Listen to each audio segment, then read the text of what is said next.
Halo teman-teman semua.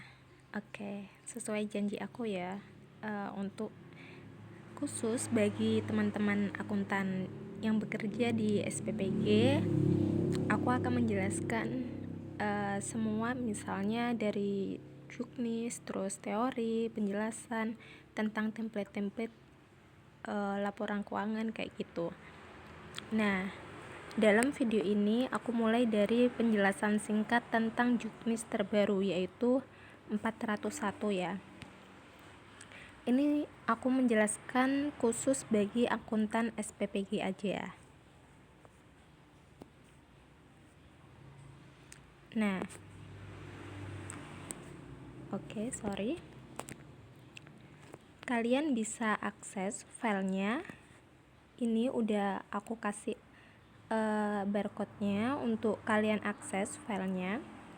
Bisa kalian download dan baca sendiri kalau mau. Nah, kali ini aku mau kasih penjelasan singkatnya. Tanggung jawab utama akuntan SPPG yaitu yang pertama, menyusun proposal anggaran tahunan SPPG. Nah, dari mana perhitungannya? Yaitu dari jumlah penerima manfaat, indeks biaya per kategori, hari operasional kita hitung 313 hari, komponen bahan atau operasional atau insentif. Kita menyusun ini bersama kepala SPPG dan yayasan. Yang kedua, mengelola dan mencatat seluruh transaksi di virtual account SPPG, mulai dari penerimaan bumper, pembayaran bahan baku, biaya operasional, dan insentif fasilitas. Dan yang ketiga, menjalankan fungsi pengawas keuangan SPPG, dari rencana anggaran belanja harian, pengelolaan kas kecil atau petty cash, pencatatan, penyimpanan bukti, dan rekonsiliasi. Yang ketiga yaitu laporan keuangan harian, 2 mingguan, bulanan, serta menyetor kembali sisa petty cash ke virtual account.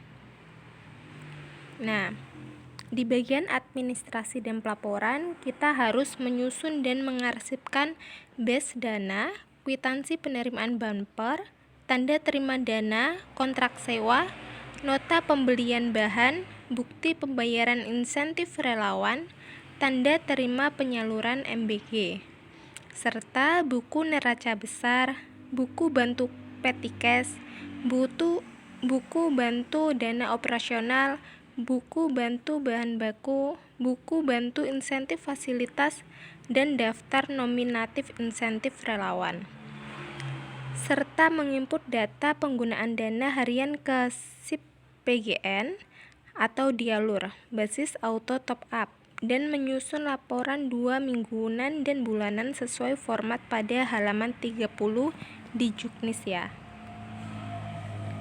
Oke, terkait kepatuhan biaya dan vendor, kita harus menjamin belanja at cost dengan bukti sah, harga mengacu HET atau indeks kemahalan atau survei harga mingguan, minimal 3 penyedia per komoditas. Yang kedua, mengelola struktur biaya, di mana bahan baku itu kurang lebih 8.000 per porsi bagi balita, PAUD, SD kelas 1 sampai 3. Sedangkan kelompok lain itu harganya kurang lebih 10.000 per porsi, yang disesuaikan dengan harga real. Yang kedua, untuk operasional kurang lebih 3.000 per orang, dihitung per hari. Nah, ini digunakan untuk membayar listrik, air, gas, internet, insentif relawan, iuran BPJS, ketenaga kerjaan atau kesehatan, BBM, sewa kendaraan, ATK, pemeliharaan wajar, dan insentif penanggung jawab sekolah dan kader. Yang ketiga, memastikan prioritas pemasok UMKM, BUMDes, koperasi, usaha lokal, di mana kita harus menyimpan daftar dan bukti pemilihan vendor yang wajar. Nah, yang keempat ini ada perpajakan ya. Kita bisa sampingkan dulu karena belum ada resminya. Kita harus melapor kemana atau menyetor kemana, melalui apa perpajakan ini.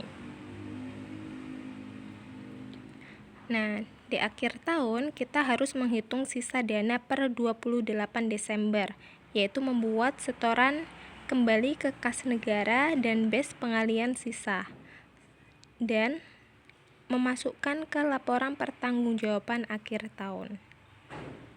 Oke, mungkin itu saja untuk penjelasan terkait Juknis 401. Kita akan lanjutkan dengan template-templatenya mungkin ya.